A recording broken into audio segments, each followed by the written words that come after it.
الحمد لله رب العالمين، والصلاة والسلام على أشرف الأنبياء والمرسلين، سيد الأولين والآخرين، نبينا وحبيبنا وشفيعنا وسندنا ومولانا محمد وعلى آله وأصحابه أجمعين، وعلى من أحبهم وتبعهم بإحسان إلى يوم الدين. أما بعد،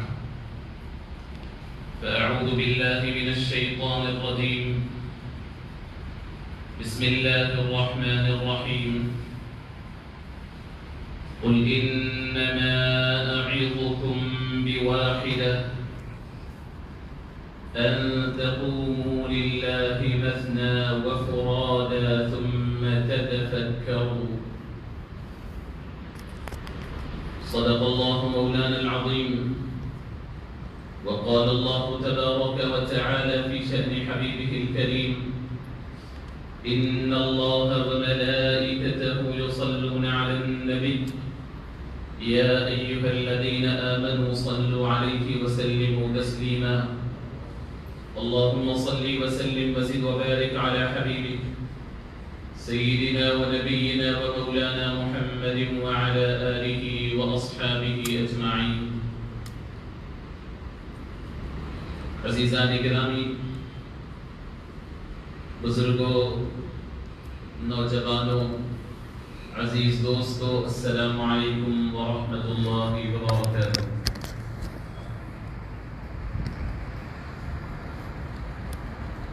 ماہ رمضان المبارک کے بعد ہماری زندگیوں کا رخ متعین کرنا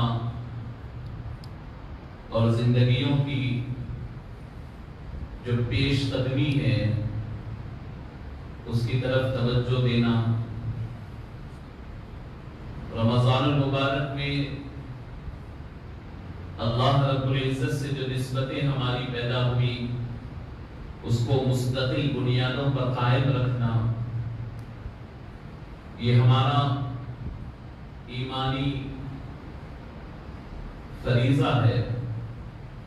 رمضان ختم ہونے کے ساتھ ہی ابلیس لعین اس بات کی کوشش کرنا شروع کر دیتا ہے کہ رمضان میں بندے کے جو تعلقات اللہ سے قائم ہوئے ہیں اسے توڑ دے، اسے موڑ دے، اسے ڈسکنیکٹ کر دے، کسی طریقے سے اسے پھر پچھڑا دے اپنے رب سے۔ ابلیس اور ابلیس کے ساتھی، چاہے وہ جنوں میں سے ہوں یا انسانوں میں سے ہوں، ان کی کوشش ہوتی ہے۔ اللہ نے قرآن پاک میں وضاحت سے فرما دیا اور شیطان نے بھی کھلے عام اللہ سے فرما دیا: لَأُغْوِيَنَّهُمْ أَجْمَعِينَ، میں ضرور بھی ضرور ان کے رشتوں کو آپ سے کاٹ کر رہوں گا، ان کے تعلق کو آپ سے توڑ کر رہوں گا، ان کو آپ سے پچھڑا دوں گا اور آپ کے اور ان کے درمیان بڑے فرق اور بڑے گیپس پیدا کر دوں گا۔ شیطان نے ایک دم کلیئر کٹ انداز میں، ایک دم صاف انداز میں، دو ٹوک انداز میں اللہ رب العزت کے سامنے یہ بات کہتی ہے۔ اللہ اور شیطان کی اس گفتگو کے درمیان، ان دونوں کی گفتگو میرے اور آپ کے لیے ہے۔ گفتگو کا مدار میں ہوں اور آپ ہے۔ اللہ چاہتے ہیں کہ یہ بندہ میرا ہو کر رہ جائے، شیطان یہ چاہتا ہے کہ بندہ خدا سے ٹوٹ جائے۔ فرشتے یہ چاہتے ہیں کہ بندے کو اللہ سے ملا دے، اور شیطان چاہتا ہے کہ بندے اور اللہ کے درمیان رکاوٹیں اور کئی قسم کی رنجشیں آ جائیں۔ اللہ رب العزت کے پاس ہی بہت سارے اسباب ہیں بندے کو اپنی طرف کھینچنے کے، اور شیطان کے پاس ہی بہت سارے ہتھیار ہیں بندے کو خدا سے بچھڑانے کے۔ رمضان میں اللہ نے شیطان کو بند کر دیا تھا تاکہ آپ کو مزہ لگ جائے خدا کے قربتوں کا۔ مزہ لگانا اللہ کا کام ہے۔ اللہ شیطان باندھتا ہے، خدا باندھتے نہیں ہے۔ اللہ نے جانوروں کی طرح انسان کو نہیں بنایا، جھاڑ پہاڑ کی طرح انسان کو نہیں بنایا۔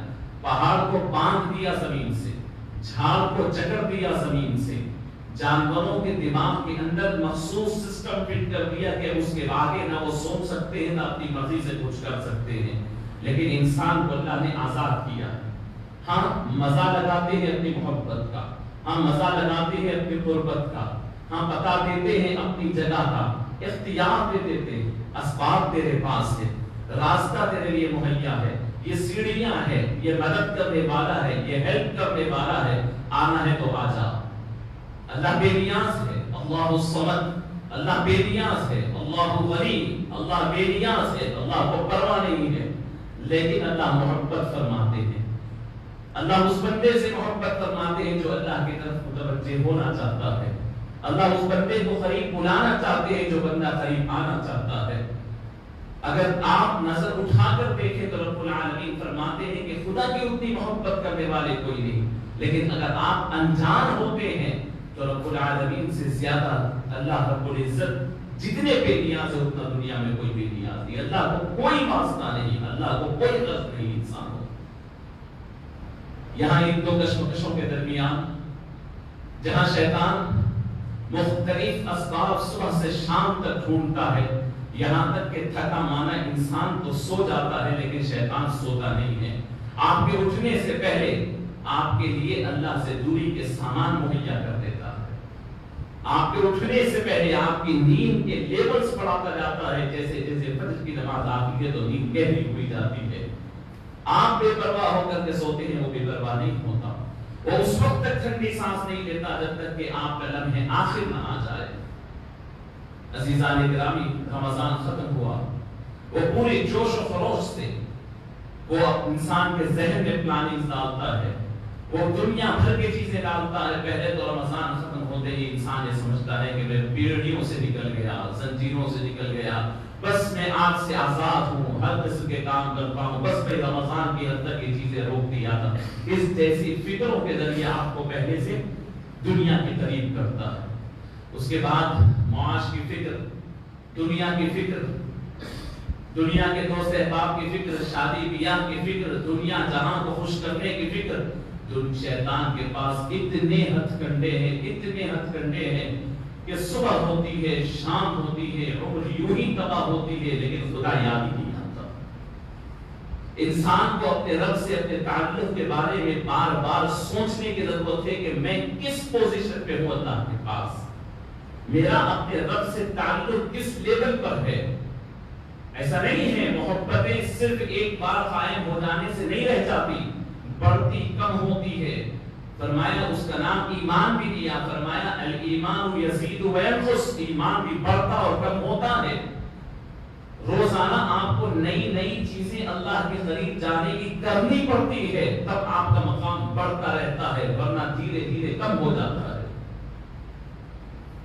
عزیزان گرامی، اور ساتھ ہی ساتھ ایمان بڑھنے کم ہونے کے ساتھ انسان کی زندگی کے معاملے میں ایک بڑے بزرگ ہیں، وہ فرماتے ہیں کہ مجھ کو انسانی زندگی اور سورہ عصر کی تفسیر ایک برف فروش نے سکھائی ہے۔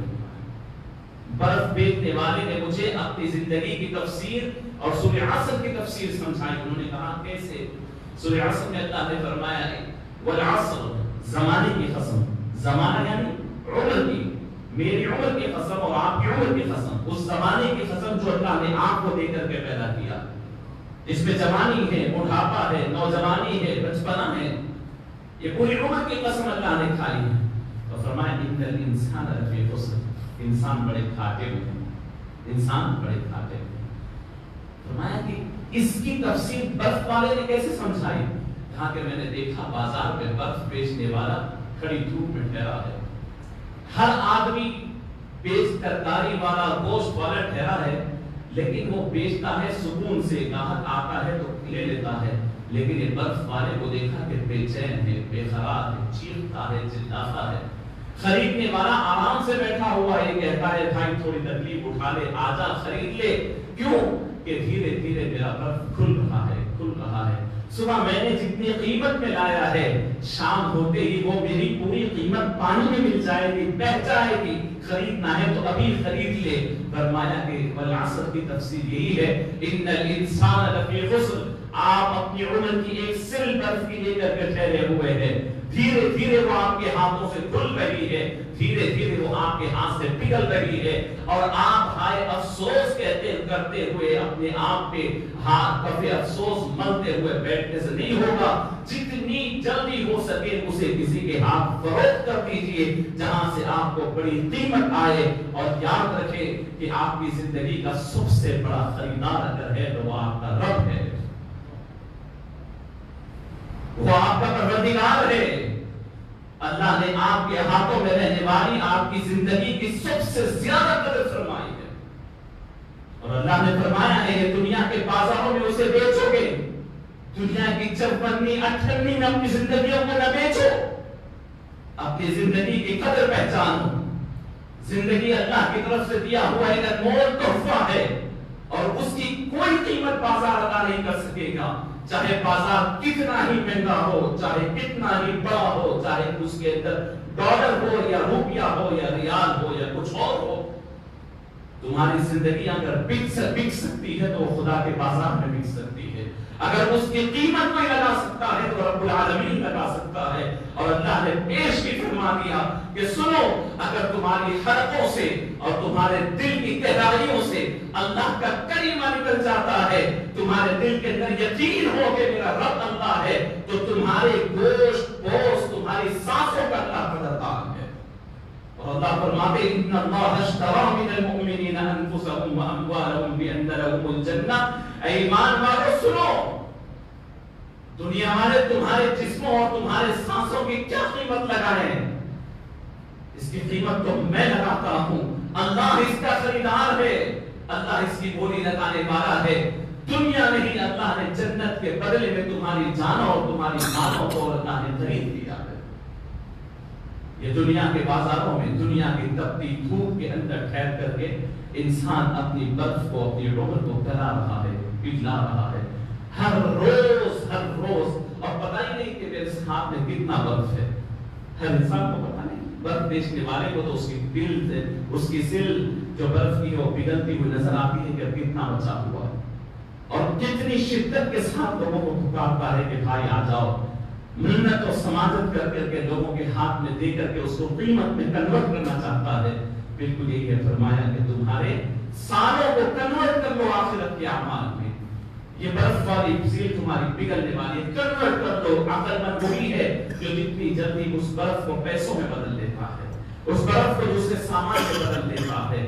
اگر آپ کے اندر بھی ہمت ہے اور آپ کو بھی ایسا ہی کچھ محسوس ہو رہا ہے، اور آپ کو بھی ابھی اس عمر میں یقین ہو چکا ہے کہ اس دنیا سے جانا ہے، تو بس آپ اپنی زندگیوں کا سودا اللہ کے ہاتھ میں کر دیجیے۔ عزیزان گرامی، رب العالمین نے بندے کو اپنے قریب کرنے کے بہت سارے مواقع دیے ہیں، بہت سارے مواقع دیے ہیں، لیکن یاد رکھیں کہ ہم یہ سمجھتے ہیں کہ جمعہ کی ایک تقریر میں اللہ سے قریب ہو جائیں گے، نہیں۔ اتوار کے ایک درس میں آپ اللہ کے قریب ہو جائیں گے، نہیں۔ رمضان کے چند روز تراویح و تہجد میں ہاں اللہ کی قربتوں کا مزہ ضرور آئے گا، لیکن ہمیشہ آپ اللہ کی چوکھٹ سے باندھے ہوئے رہیں گے ایسا نہیں ہے۔ اس کو اپنے آپ کو تیار کرنا پڑے گا۔ اللہ نے واضح طور پر فرما دیا، آج دنیا بھر کے اندر انسان پریشان ہے، انسان کو پریشان بھی کیا جا رہا ہے، اور جانے نہ جانے ہر مسلمان کا دل اس وقت ایک قسم کی غیر یقینی کیفیت میں ہے، پوری دنیا کے، اور خاص طور پر ہندوستان کے ہر روز اخبار اٹھاتے ہوئے نئی خبر تشویش میں مبتلا ہے۔ مسلمان تشویش میں ہیں، نوجوان تشویش میں ہیں، ایمان والے تشویش میں ہیں، بڑے بوڑھے بزرگ بھی اپنے بچوں کے مستقبل کے بارے میں فکر مند ہیں۔ مساجد کے ائمہ خطباء سے لے کر کے بازار میں بیٹھنے والے مسلمانوں تک سب آپ کی فکر مند ہے، کہتا ہے کہ بھائی کیسا ہوگا۔ آپ پوچھیے اللہ سے، یہ جو مجھ سے پوچھ رہے ہیں وہ اللہ سے پوچھیے، مولا کیسے ہوگا۔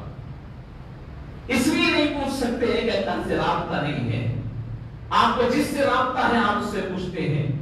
روزانہ راتوں میں جن کے ساتھ آپ کی رات گزرتی ہے ان کے ساتھ ڈسکشن کرتے ہیں، لازمی طور پر آپ کو ان کے ساتھ بیٹھنے کی عادت ہے، تو آپ کے ڈسکشن چوراہوں پہ ہوں گے، ہوٹلوں پہ ہوں گے، واٹس ایپ اور فیس بک پر ہوں گے، لیکن کیا بتائیے جن سے آپ پوچھ رہے ہیں آپ ان سے جواب ایکسپیکٹ کر سکتے ہیں؟ کیا وہ آپ کی پریشانی کو حل کر سکتے ہیں؟ اور جن کے تعلق راتوں پہ مسلوں سے ہے اور جن کے رابطے راتوں میں اپنے رب سے ہیں، وہ لوگ جو استحکام سے اپنے رب کے سامنے ٹھہرتے ہیں، ان کے دل میں اگر خدشات آتے ہیں تو وہ اپنے رب سے پوچھتے ہیں، وہ اپنے رب سے ڈسکس کرتے ہیں، اور رب ان کو قرآن میں بتلاتا ہے۔ سنیے اور کان کھول کر سنیے، آج کے موجودہ حالات کے لحاظ سے سنیے اور اس کو لوگوں تک پہنچائیے۔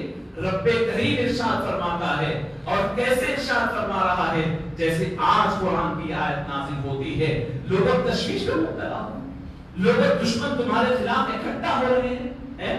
ہر ایک دشمن، چاہے وہ کوئی مذہب کا ہو، کوئی ملت کا ہو۔ کسی شاعر نے بہت اچھا کہا، مجھے اشعار اس کی یاد نہیں ہے، میں نے پرسوں ہی سنا، انہوں نے کہا کہ الگ الگ بے شمار بتوں کو ماننے والے آج ایک ہو رہے ہیں، اور ایک خدا کو ماننے والے وہ مختلف چیزوں میں بٹ رہے ہیں، جو مختلف چیزوں سے، کوئی کراس کے سامنے ٹھہر کر کے عیسائی ہے تو وہ بھی آپ کے خلاف کوئی ایک ہی منچ پر ہے، کوئی بدھسٹ ہے تو وہ بھی ایک منچ پر ہے، کوئی بت پرست ہے تو وہ بھی آپ کے خلاف ہے، کوئی جوز ہے تو وہ بھی آپ کے خلاف ہے۔ ہندوستان بھر کے اندر 300 سے زائد مذاہب یہ پورے کے پورے ایک ہو رہے ہیں آپ کے خلاف۔ اللہ فرماتے ہیں، کیا فرماتے ہیں؟ سنیے، اللہ رب العزت کا ارشاد ہے سورہ آل عمران میں، اللہ رب العزت فرماتے ہیں الذين قال لهم الناس ان الناس قد جمعوا لكم فاخشوهم۔ لوگ جب کہتے ہیں ایمان والوں کو کہ اے لوگوں ڈرو، لوگ اکٹھا ہو رہے ہیں، متحد ہو رہے ہیں۔ ان الناس قد جمعوا لكم، لوگ تمہارے لیے جمع ہو چکے ہیں، ایک منچ پہ آ چکے ہیں، پلاننگ ہو چکی ہے، اور تمہارے خلاف زبردست منصوبے بنائے جا چکے ہیں۔ فخشوہم، تم ڈرو ان سے، فخشوہم، ڈراتے ہیں، ڈرو، ہیبت کھاؤ، کمپرومائز کر لو۔ اب ہر طریقے سے ڈرا کر منوائیں گے یا لالچ دے کر کے منوائیں گے۔ قتل و غارت کے لیے اور لنچنگ کا ایک مرتبہ ایک وقت ڈرانا دھمکانا تھا، اب عید ملن اور عید ملاد کے پارٹی اور مدارس اور مولویوں کو فنڈنگ دینے کے نام پر کے ان کو للچانا ہے۔ دونوں اعتبار سے ہو، یہ جو خوف ہے، جو خشیت ہے، فرمایا کہ فخشوہم فجمعوا لکم فخشوہم۔ اگر جب ایمان والے کو کہا جاتا ہے تو اس کا کیا عالم ہوتا ہے پتہ ہے؟ ڈراؤ مسلمانوں کو، تو ہوگا کیا؟ اللہ فرماتے ہیں فزادہم ایمانا، ان کی ایمان مضبوط ہوتا ہے۔ تم جتنا ڈراؤ گے وہ اللہ کے قریب آئیں گے، وہ اللہ سے وابستہ ہو جائیں گے، وہ اللہ رب العزت سے ان کے ایمان بڑا مضبوط ہوگا۔ فَوَقَالُوا حَسْبُنَا اللَّهُ، عارفین کے درمیان میں رہ کر وہ اپنے حسبنا اللہ، اللہ ہمارے لیے کافی۔ فرمایا سب سے بڑا وکیل ہے، وہ سب سے بڑا ذمہ دار ہے۔ ڈراتے ہیں لوگ، کون ہے تمہارا وکیل؟ میرا وکیل رب ہے، میرا پر۔ اور یہ بولنا ہمارے جیسے سادے سیدھے زبانوں سے نہ بولے جاتا ہے، نہ بولنے میں اثر ہوتا ہے، اس کے لیے کیفیت پیدا ہونی ہوگی، اس کے لیے ریالٹی بننی پڑتی ہے۔ عزیزان گرامی، اللہ رب العزت سے اپنے رابطوں کو جوڑیں۔ لوگ بڑے بڑے کنوینکیشنز کر رہے ہیں، بڑے بڑے کانفرنسز کر رہے ہیں، بڑی فکر و تدبر کی محافل ہو رہی ہے، بڑے بڑے سیمینارز اور بڑے اجتماعات ہو رہے ہیں کہ موجودہ حالات کو کیسے ڈیل کریں۔ کوئی وجہ بتاتا ہے کہ تعلیم میں مسلمانوں کو آگے بڑھنی چاہیے، کوئی وجہ بتاتا ہے کہ مسلمانوں کو تجارت میں آگے بڑھنی چاہیے، کوئی وجہ بتاتا ہے کہ مسلمان فلاں چیز میں مضبوط ہونی ہے۔ یاد رکھے، مسلمان ان تمام چیزوں میں مضبوط تو ہونی ہے، ہونے دیجئے، لیکن ان سے پہلے انہیں اپنے ایمان میں مضبوط ہونا ہے، اللہ سے اپنے تعلق میں مضبوط ہونا ہے۔ جس وجہ سے لوگ آپ کے دشمن ہوئے بیٹھے ہیں، آپ جانیے تو صحیح کس رب کے نام پر آپ کو ستایا جا رہا ہے، آپ اس رب کو پہچانیے تو صحیح، آپ اس رب کو پہچانیے، اس نبی کو پہچانیے، اس قرآن کو پڑھیے، اس دین کو سمجھیے۔ عزیزان گرامی، مسلمانوں کا تابناک ماضی آپ نے پڑھا ہے تو ایسے ہی نہیں۔ قرآن کو جاننے والے، رب کریم کو جاننے والے، اللہ کو پہچاننے والے صرف مساجد اور پھر مدرسوں کے حد تک بد نہیں تھے۔ آپ اٹھا کر کے دیکھیں، دوسری صدی ہجری، تیسری، چوتھی، پانچویں، چھٹی، ساتویں، آٹھویں، نویں، 10ویں صدی ہجری تک جتنے مسلمانوں کے علاقے تھے اس کے اندر جا کر کے دیکھ لیں. میں نے پوری ایک کتاب یہاں پر لائی ہے. یہ کتاب بہت منفرد کتاب ہے. اس کتاب کے اندر یہ میں آپ کو بتانے کے لیے عمومی طور پر لایا ہوں کہ علماء جو جاننے والے، علماء سے مراد علم دین جاننے والے، حدیث پڑھنے والے پڑھانے والے، فقہ پڑھنے والے پڑھانے والے، قرآن پڑھنے والے پڑھانے والے، محدثین تو دین کا درس دینے والے، دین کو سمجھانے بجھانے والے کون کون ہوا کرتے تھے؟ مسجد کے امام و خطیب و مدرس تو اپنی جگہ، لیکن بازار میں نکل جاؤ تو بازار کا موچی سے لے کر کے بہت بڑے کاروباری تک علماء اور فقہاء ہوا کرتے تھے. اس لیے کہ آپ کی جتنی ضرورتیں ہیں، کوئی گوشت فروخت کے بعد جائے تو وہ حافظ قرآن بھی ہوتا، عالم دین بھی ہوتا، دین کے مسائل بھی جانتا. وہ گوشت کٹنے تک دونوں کے درمیان گفتگو ہوتی تو دین کی گفتگو ہوتی. چمڑا بیچنے والا ہوتا تو وہ بالکل دینی گفتگو کرتا. وہ کوئی گوشت فروخت، ترکاری فروخت، جھوٹا معروف غازی رحمۃ اللہ علیہ، بہت بڑے بزرگ، بہت بڑے صوفی، دنیا ان کی صوفی اور بزرگی کا ڈنکا دنیا کے پاس پیٹا جاتا ہے. ان کے ناموں کی لوگ قسمیں کھاتے ہیں. معروف غازی رحمۃ اللہ علیہ پوچھا کہ کون تھے؟ کہا کہ موچی تھے. اللہ اکبر. اسلام کے اتنے بڑے بڑے صوفیاء کرام کا یہ معاملہ کہ وہ جب تمہاری جوتیاں ہاتھ میں لے کے بڑے بڑے اللہ والے ہوتے تو پھر سوچئے کہ آپ کا کیا عالم ہوتا. لوگ آج اسلام سیکھنے کے لیے کیا مسجد کے اندر آنے کا انتظار کر رہے ہیں. جتنے پیشہ ور آپ حضرات ہیں، ہوٹل چلانے والے ہو، کاروبار کرنے والے ہو، بڑی نوکری کرنے والے ہو، بڑے کاروبار میں رہنے والے ہو، انجینئرز اپنی جگہ، آرکیٹیکٹس اپنی جگہ، بڑے بڑے ڈاکٹرز اپنی جگہ، ہر انسان اپنی جگہ اس بات کا ذمہ دار ہے کہ جہاں پر آپ کو اپنے پیٹ بھرنے کی فکر ہے وہاں اللہ کے دین کی خدمت آپ کی بڑی ذمہ داری ہے. جب یہ لوگ اپنے گھر سے نکلتے تھے تو اللہ کے دین کے خدمت گزار بن کر کے نکلتے تھے. خدمت دین کرنا ان کے ذمہ تھا. پہلے آپ کو سیکھنا پڑے گا. آپ سنار ہے، سونے کی دکان آپ کی ہے، زیورات کی دکان آپ کی ہے، آپ بیٹھے، آپ کے پاس آنے والا آپ دین سے معطر ہو، عطر فروش کے پاس لوگ آئے تو خوشبو خود میں ہوتی ہے. آپ اپنے اندر دین کا عطر لے کر کے بیٹھے. جس نے رکھا ہے آپ کو اللہ کے پیغام کو پڑھنے کے لیے اور سمجھنے کے لیے. کہ اللہ نے قرآن ہم تمام کے لیے نہیں نازل کیا. قرآن بند ہے ہمارے سینوں میں، قرآن کی بتائی ہے ہم تمام کے اندر. قرآن زبانی یاد ہے تو چند سورہ قرآن کی کون سی آیت میرے سینے میں معنی کے ساتھ محفوظ ہے بتائیے. یہ ہماری ذمہ داری نہیں ہے، ہماری ذمہ داری ہے. ہمت کریے، اٹھیے. اللہ رب العزت قرآن پاک میں ارشاد فرماتے ہیں، رب العالمین فرماتے ہیں، قل اے حبیب صلی اللہ علیہ وسلم آپ فرما دیجیے، انما اعظکم بواحدہ. ایک بہت بڑا انداز ہے اللہ، بہت بڑا انداز. عمومی طور پہ کوئی بہت بڑے آدمی، بہت بڑے بزرگ، بہت بڑے امام ہو اور وہ کہتے ہوں کہ بھائی 100 باتوں کا خلاصہ میں ایک ہی بات کہتا ہوں. اتنی غور سے آپ سنیں گے بھائی ایک ہی بات کہتے ہیں. اللہ فرماتے ہیں حضور کو کہ حبیب آپ فرما دیجیے لوگوں سے، قل آپ فرما دیجیے، انما اعظکم بواحدہ. میں تمہیں ایک ہی بات سمجھاتا ہوں، ایک ہی بات. کیا ہے وہ ایک بات؟ حضور پورے قرآن کو پیش کر دیے، احادیث لاکھوں حدیثوں کے ذخیرے کو پیش کر دیے، ساتھ میں چلتے پھرتے صحابہ کو پیش کر دیا، سب کچھ دیا. اس کے بعد فرماتے اللہ فرمائے کہ ایک بات کی نصیحت کر دیجیے. فرمایا کیا بات ہے وہ؟ فرمایا ان تقوموا للہ، تم اللہ کے لیے کھڑے ہو جاؤ، اللہ کی خاطر کھڑے. ہمارے قدم اٹھتے ہیں اپنے آپ کے ساتھ، ہم ٹھہرتے روزانہ اٹھتے، بستر سے اٹھتے ہیں، دفتر سے اٹھتے ہیں، جیل سے اٹھتے ہیں، بازار سے اٹھتے ہیں، اپنے لیے اٹھتے. اللہ فرماتا ان تقوموا للہ، اللہ کی خاطر بھی اٹھو. اور اٹھنے سے مراد صرف 2 قدم پہ اٹھنا نہیں ہے، وہ بھی اٹھنا ہے.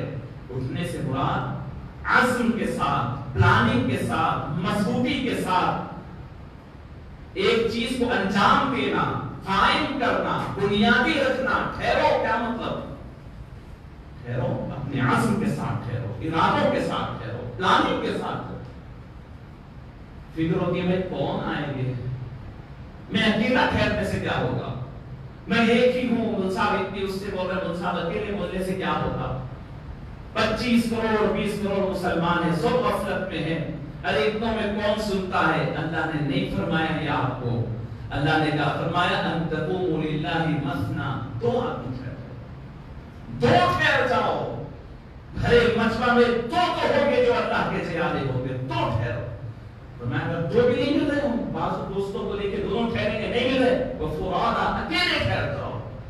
خدا کو تمہاری محتاجی نہیں ہے، اللہ سے دیکھنا چاہتے ہیں، اللہ بہان رحمت خدا بہانہ بھی جو ہے، اللہ کی رحمت بہانہ تلاش کرتی ہے۔ اس پوری محفل میں اگر ایک آدمی ٹھہرتا ہے تو اللہ فرماتے وہ ایک ٹھہرانا اس کے خاطر دونوں پہ رحمت کر دیتا ہے۔ اللہ کا یہی مزاج ہے، ایک ٹھہرتا، تجھے کامیاب کرنا اللہ کی مقصد ہے، لیکن نیچے سے کچھ طلب تو ہو، ایک ٹھہرتا، دو ٹھہرتا ہے۔ ان تقوموا للہ مثنا وفرادا، تم میں سے ایک یا دو ٹھہرو اور کیا کرو؟ ثم تتفکروا، پھر بیٹھ کر کچھ پلان کرو، سوچو، تتفکروا، فکر کرو۔ فکر بڑی دولت ہے، سوچ بڑی دولت ہے، فکر بہت بڑی دولت ہے، فکر بہت بڑا ہتھیار ہے، فکر بہت بڑا رہنما ہے۔ سوچئے، سوچنے کی عادت ڈالیے، پلان کرنے کی عادت ڈالیے۔ اور لازمی بات ہے، کسی فیلڈ کے بارے میں اگر آپ کو سوچنا ہے تو اس کا علم ضروری ہے، اس کی نالج ضروری ہے۔ آپ کو اللہ فرماتے ہیں اللہ کے دین کو ٹھہرانے کے لیے پلان کرو، تو اس سے پہلے اللہ کے دین کو پہچانو بھی تو صحیح نا۔ اللہ کا دین کیوں آیا ہے؟ دین اسلام کے کیا تقاضے ہیں؟ رب کریم 23 سال کے عرصے میں جبرائیل امین کے ذریعے دھیرے دھیرے دھیرے دھیرے اس نبی مکرم پر دین کیا نازل کیا ہے، اگر میں نہیں سمجھوں تو پھر مجھے اس دنیا کے سامنے بحیثیت مسلمان پیش ہونے کا کوئی اختیار نہیں۔ کس منہ سے لوگوں کو کہوں کہ میں مسلمان ہوں؟ وہ وحی جو ایک ایک آیت نازل ہوتی نبی کریم صلی اللہ علیہ وسلم کے اوپر، آقا کریم صلی اللہ علیہ وسلم پسینہ پسینہ ہوتا اور ایک ایک آیت کو محنت کے ساتھ اپنی زبان کو بار بار تیز تیز کر کے جمع کرتے کہ میری امت تک پہنچاؤ۔ اللہ فرماتے ہیں اے حبیب آپ بے چین نہ ہو، آپ فکر مند نہ ہو، لا تحرک به لسانك لتعجل به ان علينا جمعه وقرآنا، کہیں یہ قرآن میرے سے ایک لفظ مس نہ ہو جائے، اس لیے آپ جلدی کر رہے ہیں۔ حبیب آپ مطمئن ہو جائیے، آپ اس کو جلدی نہ کیجیے، ہماری ذمہ داری ہے، ہم جمع بھی کریں گے، محفوظ بھی کریں گے تاکہ اس امت کو آپ یہ تحفہ دے کر جائیں۔ کہاں ہے یہ تحفہ؟ کس کے ہاتھوں میں ہے یہ تحفہ؟ مساجد میں لوگ قرآن وقف کرنا لا کر کے ثواب سمجھتے ہیں، اور مسجد کے کام کرنے والوں سے پوچھے کہ ان قرآن کے سیٹس کے دوری تک نہیں سنتی اور انہیں لے جا کر رکھنا پڑتا ہے۔ یہ قوم کو کون سمجھائے کہ قرآن کے پائے وقف کرنا ثواب جتنا ہے، اس سے 1000 درجے بڑھ کر کے قرآن کی آیت پڑھنا ثواب ہے۔ اپنے مرحومین کے لیے قرآن کے پارے وقف کرنے کو ثواب سمجھنے والوں سنو، اپنے مرحومین کو قرآن وقف کرنے سے زیادہ آپ کے لیے قرآن کی آیت پڑھنا ثواب ہے، اس کا معنی سمجھنا ثواب ہے۔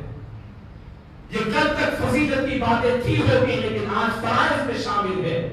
آپ پڑھیں، آپ چلتے پھرتے عطر فروش بن جائیں۔ دین کے خلاف کام کرنے والے، اسلام کے دشمن پوری پلاننگ سے آ رہے ہیں، اور آج بھی آپ کو دنیا اپنی غفلت لگی ہوئی ہے۔ آپ کی دنیا آپ کے پاؤں میں بیڑیاں ڈالتی ہے، آپ کے ہاتھوں میں ہتھکڑیاں ہے، اور آپ کو اپنی ذہنی طور پر بانجھ بنا دیا ہے کہ آپ کے ذہن کام نہیں کرتے، اس لیے کہ آپ کے ذہن کے اوپر معاش کی فکر اتنی زیادہ ہے کہ آپ کو اللہ رب العزت کی دین کی فکر نہیں ہے۔ اس دنیا کے اندر دو فکریں ہیں، ایک معاش کی فکر ہے، دوسرے معاد کی فکر ہے۔ معاش کی فکر کا مطلب دنیا کی زندگی کیسے گزارے، معاد کی فکر یعنی آخرت کی زندگی کیسے گزرے گی۔ بتائیے آخرت کی زندگی کیسے گزرے گی؟ ہم اپنے بچے کے فیوچر کے بارے میں فکر مند ہو کر اچھے کالج میں پڑھا کر میں یہ سمجھتا ہوں بہت اچھی تعلیم میں نے اپنے بچے کو دی، فیوچر سیف ہے، سیکیور ہے۔ میں اپنے بچے کو مس گائیڈ کر رہا ہوں، میں اپنے بچے کے ساتھ دھوکہ کر رہا ہوں، مجھے پتہ نہیں ہے وہ بچہ معصوم ہے، میرے ہاتھوں سے دیواریں کھا کر کے بڑا ہوا ہے، کھانے کی تمیز نہیں تھی، جو کھلایا اس کی عادی ہو گیا، جس گاڑی میں بٹھایا اس کا عادی ہو گیا، جس اسکول میں کرایا اس کا عادی ہو گیا. لیکن سوال میرے سے وہ بچہ کرنے والا ہے جب اس کے سامنے آنکھوں کے سامنے سے پردہ ہٹے گا، میں زندہ ہوں تو بھی اور میں مر جاؤں تو میرے قبر پر بھی، کہ بابا آپ نے دنیا کے اندر بھوکے رہنے کی فکر سے روٹی کمانا تو سکھایا، لیکن قبر کے گلے میں عذاب سے بچنے کا انتظام آپ نے مجھ سے نہیں فرمایا. آپ آخرت کے میری بھوک کا کیا انتظام کیے ہیں، وہ بھی تو شعور مجھے دے دیتے. میرے اوقات کو آپ نے دنیا کے لیے تو محفوظ کیا، دنیا کے بڑے اسکول میں ڈالے، میں سلام کرتا ہوں، لیکن میری عین جوانی میں موت ہو جائے تو میری آخرت کا کیا ہو؟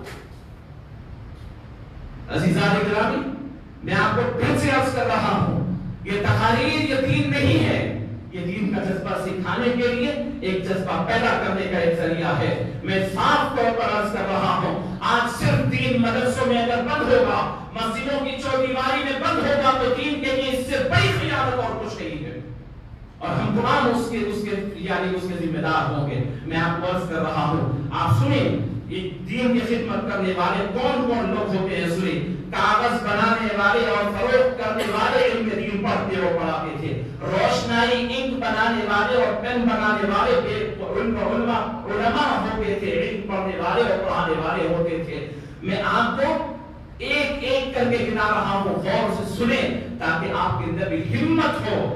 کوئی ایسی چیز نہیں ہے دنیا کے دین کو چھوڑ کر کے حاصل کرے، اور ایسی چیز نہیں ہے کہ اس کے لیے آپ کو الگ تھلگ جنگل میں جا کر کے بیٹھنا پڑے. سنیے، فرماتے ہیں کتابت کرنے والے بہترین یعنی لکھنے والے آج کمپیوٹر پہ کام کرنے والوں کے برابر ہیں. فرمایا کہ ان کے اندر علم حاصل کرنے والے علماء ہوتے تھے، جلد ساز پینٹنگ بنانے والے علماء ہوتے تھے، کتب فروش کتابوں کی بڑی اسٹیشنریز ہوتے وہ لوگ علماء ہوتے، ریشم کے کپڑے بنانے والے، ریشم کے کیڑے بنانے والے پالنے والے علماء ہوتے تھے، روئی بنانے والے، روئی تھنکنے والے علماء ہوتے تھے، دھاگا سوت بنانے والے علماء ہوتے تھے، چرخے پر کپڑا باندھنے والے، تالا بنانے والے علماء ہوتے تھے، اور دھوبی جو ڈرائی کلین کے لوگ ہیں وہ لوگ علماء اور علم پڑھنے والے ہوتے تھے، استری کرنے والے علماء ہوتے تھے، صابن بنانے والے علماء ہوتے تھے، سوتی کپڑے بنانے والے علماء ہوتے تھے، ٹوپیاں بننے والے علماء ہوتے تھے، بستر بنانے والے علماء ہوتے تھے، رنگ ساز علماء ہوتے تھے، رنگ ریزوں میں علماء ہوتے تھے، اور درزیوں میں ٹیلر بڑے بڑے علماء ہوتے ہیں، درزیوں میں ٹیلر ہوتے تھے، رفو کرنے والے علماء ہوتے تھے، کمہار ہوتے ہیں نا جو پہلے زمانے میں گڑے وغیرہ بناتے تھے، اس میں بڑے بڑے علماء ہوتے تھے، اور بہترین لوہے کا کام کرنے والوں میں علماء ہوتے تھے، موچیوں میں علماء ہوتے تھے، حجاؤں میں علماء ہوتے تھے، بڑے بڑے انڈسٹریز قائم کرتے تھے علماء ہوتے تھے بڑے بڑے. اور ایک بڑی یہاں پر یعنی فہرست میرے سامنے ہے، میں پوری تمام ذکر نہیں کر سکتا، صرف آپ سے عرض کرتا ہوں کہ اگر آپ اللہ کے سامنے ٹھہریں گے اور کہیں گے کہ مولا بیوی بچوں کو پالنے کی محنت اتنی زیادہ تھی کہ میں آپ کا دین حاصل نہیں کر سکا، تو پھر یہ لوگ پیچھے ٹھہریں گے اور کہیں گے کہ کیا بیوی بچے ہم کو نہیں تھے، کہ دین کی خدمت ہم نے ان تمام کے ساتھ نہیں اٹھائی تھی، تو پھر تم کو کیسے چھوڑا جا سکتا ہے؟ یہ لوگوں نے بھی تو قربانی دی تھی، زندگی کو بنائیے. آپ جس فیلڈ میں ہیں، نوجوانوں سے عرض کرتا ہوں، بڑوں سے عرض کرتا ہوں کہ آپ لوگ اپنی زندگیوں کو قیمتی بنانے کے لیے دین کو سیکھیے، دین کا مزاج بنائیے، وقت نکالیے. دنیا کی تعلیم بڑی سخت سے سخت ہو رہی ہے، ہوتی جائے گی. دنیا چاہتی ہی یہ ہے کہ مکمل آپ کا علم اپنے اندر رکھ کر دے، وہ کیوں چھوڑے؟ اختیار آپ کو ہے کہ آپ کی دنیا کے 24 گھنٹے جو ہے آپ کا کیپیٹل ہے، آپ کا سرمایہ ہے. آپ اتنے بڑے بزنس مین، اتنے بڑے عقل مند، اتنے بہترین انویسٹمنٹ کرنے والے انویسٹرز ایک اپنا کیپٹل اماؤنٹ ایک ہی جگہ چھوڑ دیتے ہیں. اگر آپ کے پاس 1 کروڑ روپے ہیں، سامنے انویسٹ کرنے کے لیے کمپنی آئی، آپ کو کوئی مشورہ نہیں دیتا کہ پوری کی پورا سرمایہ نکال کر کے ایک کمپنی میں ڈال دیں، جبکہ اس کا ڈوبنا یقین نہیں ہے، جبکہ اس کا ختم ہونا یقین نہیں ہے. پھر بھی اگر آپ تھوڑا بہت اس کے ساتھ کمپرومائز کرنا چاہتے ہیں تو کچھ نہ کچھ اس سے تعلق رکھنا چاہتے ہیں، چلو بھائی تو آپ اپنی آمدنی کا 10% دیتے ہیں، بس کافی ہے. یعنی آپ کے کیپٹل میں سے 80% کچھ اپنے ہاتھ میں رکھتے ہیں، کچھ ایسی کمپنی میں جس کا باقی رہنا برقرار رہنا آپ کو یقینی ہے. دنیا کے بارے میں آپ نے بھی پڑھا ہے، قرآن حدیث وغیرہ تو ہے ہی ہے، اپنی آنکھوں سے آپ نے دیکھا ہے کہ آپ کی دنیا کبھی بھی سمٹ جائے گی، کبھی بھی ہاتھ چھوڑ کر کے نکل جائے گی۔ آپ اپنے کیپٹل کو 24 گھنٹے کو جس کے اندر 8 گھنٹے سونے کے نکال دیں تو آپ اپنی زندگی کے 16 گھنٹوں کو دنیا کے لیے لگا رہے ہیں۔ یقین ہے آپ کو کہ یہ دنیا اجڑنے والی ہے، یہ کمپنی لٹنے والی ہے، یہ کبھی بھی آپ سے بے وفائی کرنے والی ہے، پھر بھی لگائیے اور کہیے کہ ہمیں خوشحالی ہو، کہیے کہ اپنے کو یعنی اچھا مقام ملے۔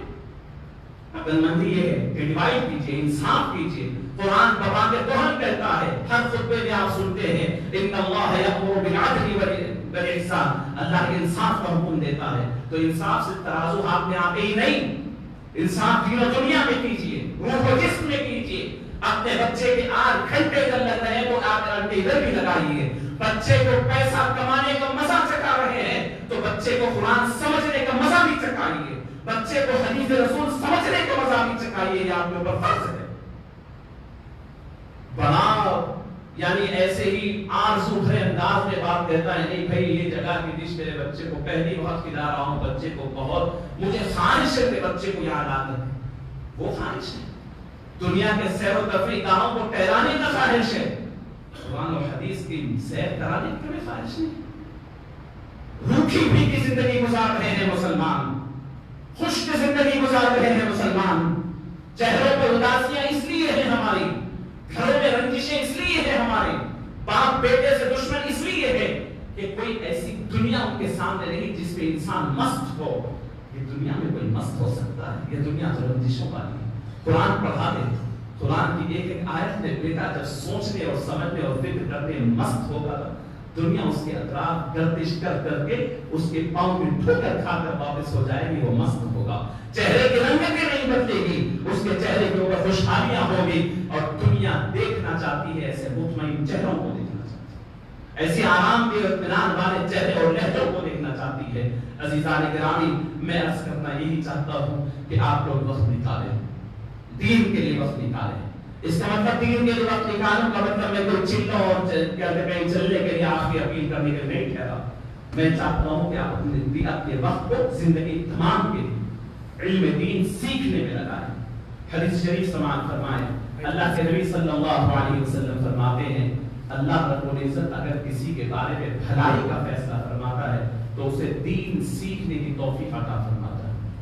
کیا فرمایا؟ من یرید اللہ بہ خیرا، اللہ رب العزت کسی کے ساتھ خیر کا ارادہ فرماتے ہیں تو کیا کرتے ہیں؟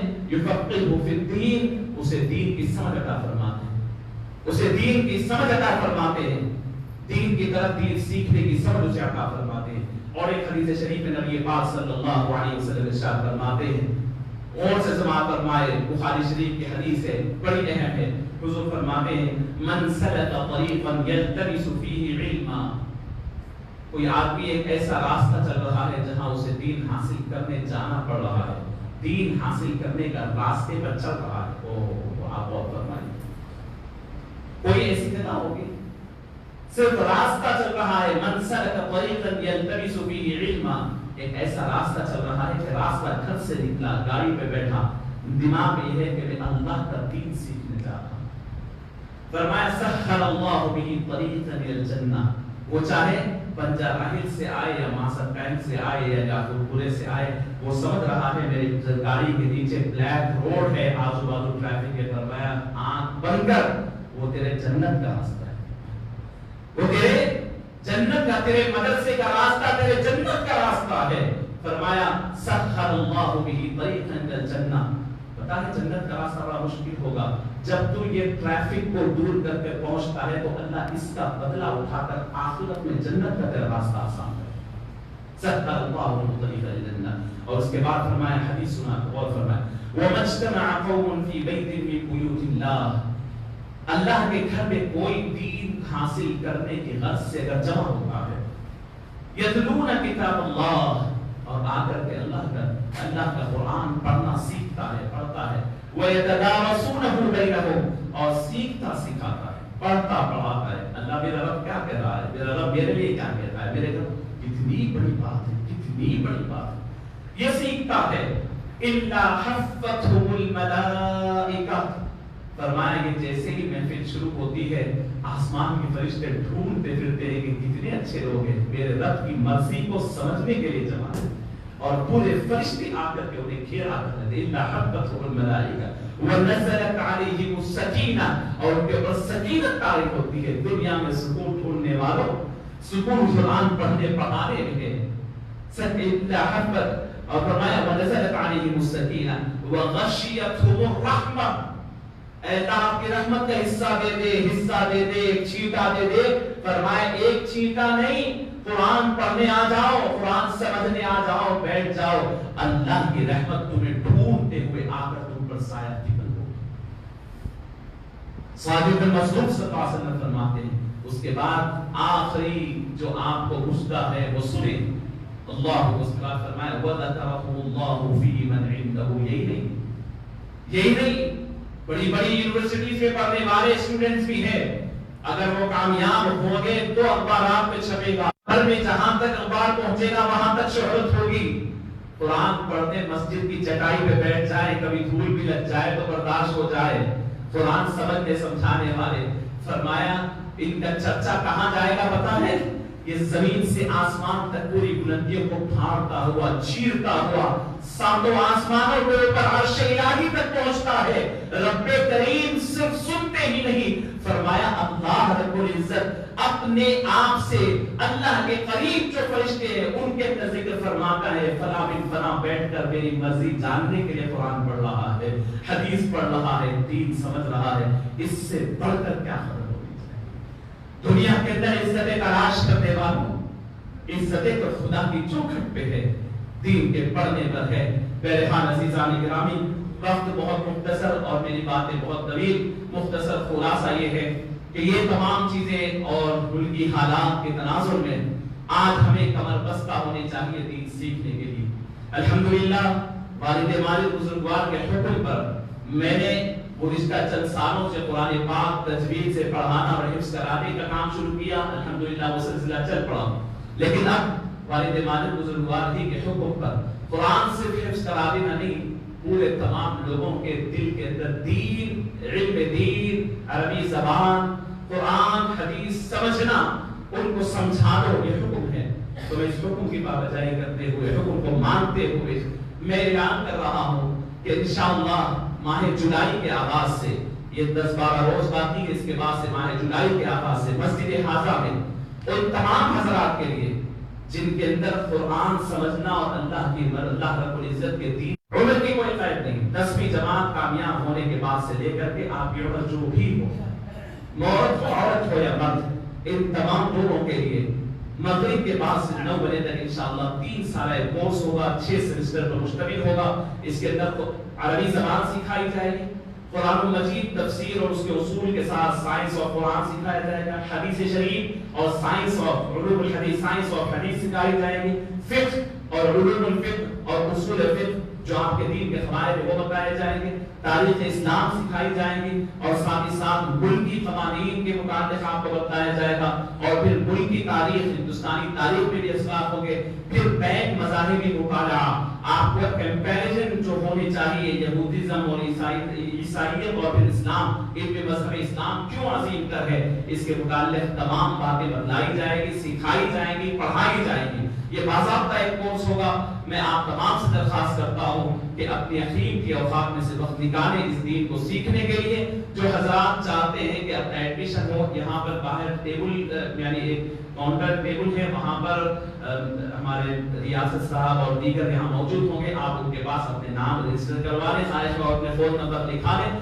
مغرب کے بعد سے ایک بیچ ہوگا، دوسرا بیچ فجر کے بعد سے ہوگا، یہ 2 بیچ ہوں گے۔ آپ حضرات میں سے جو جس بیچ میں تعلیم حاصل کرنے کے خواہش مند ہو، آپ حضرات اس میں اپنا نام رجسٹر کروا لیں۔ تعلیم ہفتے میں 4 دن ہوگی، پیر، منگل، چہارشنبہ اور جمعرات، جمعہ ہفتہ اتوار 3 روز تعطیل ہوگی، 4 روز کی تعلیم ہوگی۔ یہ سیمسٹر وائز ہوگا، 6 سیمسٹر پر مشتمل یہ ہوگا۔ آپ تمام حضرات سے درخواست ہے کہ اس اہم ترین کورس میں آپ حصہ لیں، دین کو اپنی لینگویج میں یعنی عربی زبان سیکھ کر کے قرآن کو اپنے آپ سے سمجھنے کی کوشش کریں، حدیث کو سمجھنے کی کوشش کریں۔